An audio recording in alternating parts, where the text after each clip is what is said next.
ದೇವರ ಪೂಜೆ ಮಾಡುವಾಗ ದೀಪವನ್ನು ಈ ರೀತಿ ಹಚ್ಚಿದರೆ ಮಾತ್ರ ನಿಮಗೆ ದೈವ ಅನುಗ್ರಹ ಪ್ರೇರಣೆ ಆಗುತ್ತದೆ. ನೀವು ಬೇಡಿಕೊಂಡದ್ದು ಎಲ್ಲವೂ ನೆರವೇರುತ್ತದೆ.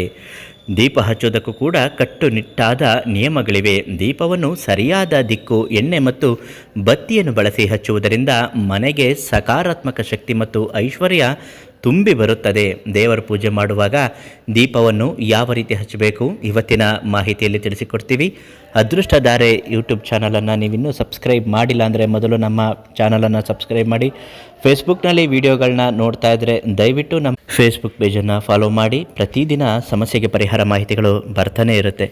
ನಿಮ್ಮ ಕಷ್ಟ, ದುಃಖ, ಸಮಸ್ಯೆ, ಹೇಳಿಕೊಳ್ಳಲಾಗದ ಯಾವುದೇ ತೊಂದರೆ ಇದ್ದರೂ ಪರಿಹಾರಕ್ಕಾಗಿ ಪ್ರಧಾನ ತಾಂತ್ರಿಕ್ ಕೀರ್ತಿ ಪ್ರಸಾದ್ ಗುರುಗಳಿಗೆ ಒಂದು ಕರೆ ಮಾಡಿ. ಅವರು ನಿಮ್ಮ ಪ್ರತಿಯೊಂದು ಸಮಸ್ಯೆಗೂ ಉಚಿತ ಭವಿಷ್ಯ, ಖಚಿತ ಪರಿಹಾರ ನೀಡುತ್ತಾರೆ. ಇನ್ನು ದೀಪದ ಜ್ಯೋತಿಯು ಯಾವ ದಿಕ್ಕಿಗೆ ಮುಖ ಮಾಡಿರಬೇಕು ಅಂತ ನೋಡೋದಾದರೆ ಪೂರ್ವ ದಿಕ್ಕು. ದೀಪದ ಮುಖ ಪೂರ್ವಕ್ಕೆ ಇರುವುದು ಅತ್ಯಂತ ಶ್ರೇಷ್ಠ. ಇದು ಆಯುಷ್ಯ, ಆರೋಗ್ಯ ಮತ್ತು ಮನಸ್ಸಿಗೆ ಶಾಂತಿಯನ್ನು ನೀಡುತ್ತದೆ.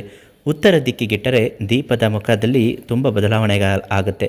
ಧನಲಾಭ, ಯಶಸ್ಸು ಮತ್ತು ವ್ಯಾಪಾರದಲ್ಲಿ ಪ್ರಗತಿಯನ್ನು ಕಾಣುತ್ತದೆ. ಲಕ್ಷ್ಮೀದೇವಿಯ ಕೃಪೆ ಸಿಗುತ್ತದೆ. ಪಶ್ಚಿಮ ದಿಕ್ಕಿಗೆ ಮುಖ ಮಾಡಿ ಇಡುವುದರಿಂದ ಸಾಲದ ಬಾಧೆ ಮತ್ತು ಗೃಹ ದೋಷಗಳು ನಿವಾರಣೆ ಆಗುತ್ತದೆ.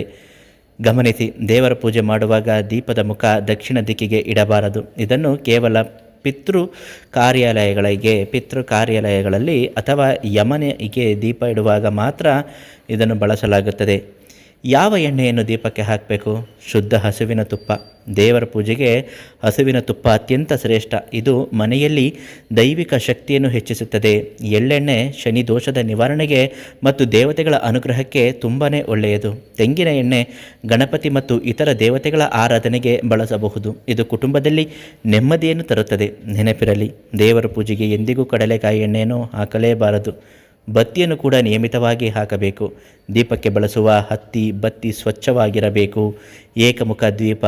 ಸಾಮಾನ್ಯವಾಗಿ ಪೂಜೆಗೆ ಒಂದು ಬತ್ತಿ ಹಾಕಿ ಹಚ್ಚಬಹುದು. ದ್ವಿಮುಖ ದೀಪ ಅಂತ ಕರೀತಾರೆ. ಎರಡು ಬತ್ತಿಗಳನ್ನು ಒಟ್ಟಿಗೆ ಸೇರಿಸಿ ದೀಪವನ್ನು ಚೆನ್ನಾಗಿ ಬೆಳಗುವ ಹಾಗೆ ಜ್ಯೋತಿಯನ್ನಾಗಿ ಮಾಡಿ ಹಚ್ಚುವುದು ಕುಟುಂಬದಲ್ಲಿ ಏಳಿಗೆ ಮತ್ತು ಒಗ್ಗಟ್ಟನ್ನು ತರುತ್ತದೆ. ದೀಪ ಹಚ್ಚುವಾಗ ಕೆಲವು ನಿಯಮಗಳನ್ನು ಪಾಲಿಸುವುದು ತುಂಬಾ ಮುಖ್ಯ. ಅದರಂತೆಯೇ ಮಣ್ಣಿನ ದೀಪಗಳು. ಗುರುಗಳಾದಂತಹ ಪ್ರಧಾನ ತಾಂತ್ರಿಕ್ ಕೀರ್ತಿ ಪ್ರಸಾದ್ ಅವರು 2 ಮಣ್ಣಿನ ದೀಪವನ್ನು ಕೊಡುತ್ತಾರೆ.